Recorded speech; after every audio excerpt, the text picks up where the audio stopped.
Salut à toi et bienvenue dans cette nouvelle vidéo qui est une vidéo très importante si tu veux créer des jeux qui ont une histoire, très pertinente, qui ont une histoire importante, qui est aussi une histoire au cœur du jeu.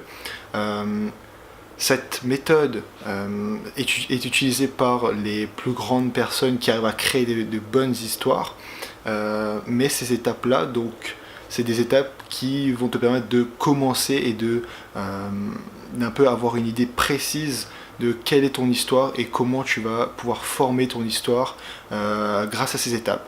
Donc il y a 11 étapes et tu auras juste à les suivre une par une et ensuite tu pourras avoir une histoire complète de A à Z qui te permettra d'avancer encore plus. Et après, voilà, il faudra un peu creuser, montrer ce qu'il y aura dans la narration de mon prochain jeu. Donc ce que je vais te dire, c'est tiré de ce livre, l'anatomie du scénario, donc qui est un peu le livre pour créer de bonnes histoires, créer de vraies histoires. Donc voilà, je vais un peu t'expliquer ce qu'il dit là-dedans, c'est une méthode très pratique que tu pourras l'utiliser toi-même. Déjà, premièrement, c'est la création de la prémisse. Donc la prémisse, c'est quoi? C'est une seule phrase que tu vas écrire qui va raconter ton histoire de A à Z. C'est une seule phrase, ça doit être une seule phrase et pas plus long qu'une seule phrase, quoi. Et aussi, cette phrase-là doit être importante puisque ce qu'il dit, c'est que demandez-vous si cette phrase pourrait devenir un homme qui ne réussit pas une épreuve se fait hanter par une voix qui n'arrête pas de la descendre et de lui dire qu'il est une merde. Voilà, j'avais commencé par ça. J'avais aussi écrit un jeune homme ayant déjà tout essayé arrive au point de non-retour. C'est ici que commence son histoire. J'avais aussi écrit ayant déjà tout essayé, un jeune homme décida de tout abandonner. C'est à ce moment-là qu'il va rencontrer une personne qui va changer sa vie. Et tu vois, au fur et à mesure, tu commences à réfléchir autour de toutes ces premières phrases qui résument un peu ton idée. Et moi, je suis arrivé donc à la phrase que je vous ai présentée dans une autre vidéo. Pour vivre, un jeune homme cherche des réponses au fond de lui-même. Et ça, c'est une phrase qui peut changer la vie de quelqu'un, une personne qui... Donc déjà, avec ces possibilités, il faut montrer qu'il y a une promesse dans l'histoire, que l'histoire va amener à quelque chose de précis.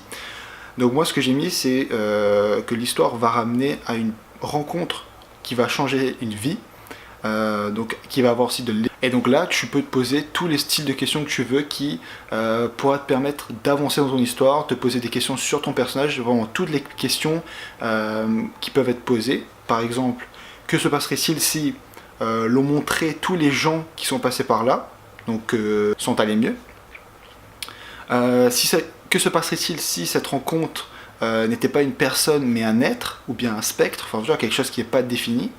Que se passerait-il si il faisait semblant d'être fort mais en fait il est terrifié par l'avenir, donc il a envie d'abandonner. Ensuite, donc la troisième étape, c'est les défis et les problèmes de l'histoire. Il faut donc essayer de trouver un maximum de défis et de problèmes soulevés par votre histoire. Donc ça, c'est des... Donc moi par exemple, j'avais mis comme défi faire passer une envie de suicide en quelque chose d'ordinaire. Donc c'est vraiment un défi original pour l'histoire qu'il propose, quoi. Et donc comment faire en sorte qu'avec une seule personne, donc qui va aider le jeune homme, donc lui-même arrive à sortir de cet état de désespoir. Ou encore, comment imposer une tension de stress et d'urgence créée par la situation, et aussi comment donner du courage et de l'espoir aux personnes qui vivent cela. Et du coup voilà, c'est vraiment des problèmes qui est un peu l'élément le plus important, puisque tu vas résumer ton histoire en une seule phrase, exactement comme la prémisse, mais au lieu de citer des trucs précis, donc par exemple, je sais pas, tu vas dire un jeune homme avec des yeux bruns, non, tu vas pas dire ça, tu vas catégoriser tout, tu vas faire comme si c'était une métaphore, ton histoire était une métaphore. C'est quelque chose de très difficile à faire, j'ai pris beaucoup de temps à le faire, mais je vais te dire ce que j'ai écrit. Donc moi, ce que j'ai écrit, c'est un jeune homme tout à fait ordinaire rentre chez lui et s'enfonce dans le monde de l'oubli. Tu vois, c'est quelque chose de simple, court, et il y a aussi une métaphore, le monde de l'oubli, je fais comme si il part autre part, dans un nouveau monde, le voyage. Voilà, c'est un peu une métaphore que je mets. Je sais pas si c'est bon, j'ai essayé comme ça, écoute, ça m'a l'air d'aller. On verra bien par la suite si ça m'handicape ou pas, mais je pense que c'est pas mal. Ensuite, nous avons définition du meilleur personnage. le meilleur personnage, déterminez quel est le meilleur personnage de votre histoire, faites de ce personnage le héros de votre prémisse. Bon, quelque chose de très simple, hein, juste tu désignes qui va être ton personnage principal et il se bat donc contre lui-même, sauf qu'à l'intérieur c'est une personne qui, elle, a envie de vivre et à l'extérieur ce n'est pas une personne qui a envie de vivre, du coup il y a une confrontation entre ces deux personnages-là. Ensuite, donc, nous avons l'action principale. Trouver la séquence. Donc voilà, à ce moment-là, il doit forcément y avoir une action qui va définir le changement ou la transformation de notre personnage. Et donc moi j'avais mis, justement c'est à ce moment-là. Et justement on passe donc à la... Et donc pour la transformation du personnage, ce qu'il faut faire c'est déjà définir les faiblesses de ton personnage. Ensuite, définir l'action principale qu'il va faire, donc comme je t'ai dit juste avant.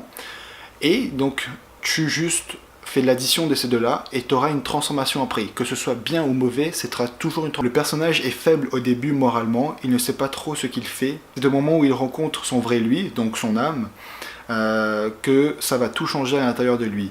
Il va retrouver la voie de sa vie en fait. Il va choisir Et justement, ce choix de voie, c'est la dernière étape. Donc le choix moral, imaginez un choix moral que votre héros devra faire vers la fin de votre histoire. Assurez-vous qu'il s'agisse bien d'un choix difficile mais plausible. Principalement, toutes les histoires sont plutôt basées sur deux choix, c'est-à-dire un choix, le choix final qui se rapporte plus à l'amour ou le choix final qui se rapporte plus à l'ego. Donc soit par exemple un personnage va choisir de se marier avec, ou le personnage principal qui a envie de se suicider se fait convaincre par son lui-même intérieur, par son âme, que je ne sais pas encore si je donnerai le choix aux joueurs de suivre ce chemin-là ou de justement ne pas suivre ce chemin-là et continuer vers... Donc voilà, maintenant tu connais tout sur l'histoire de mon jeu, sur comment ça va se passer, aussi comment créer une histoire toi-même. Si tu as des questions, n'hésite pas à les mettre dans les commentaires. Et nous, on se dit à la prochaine. Salut!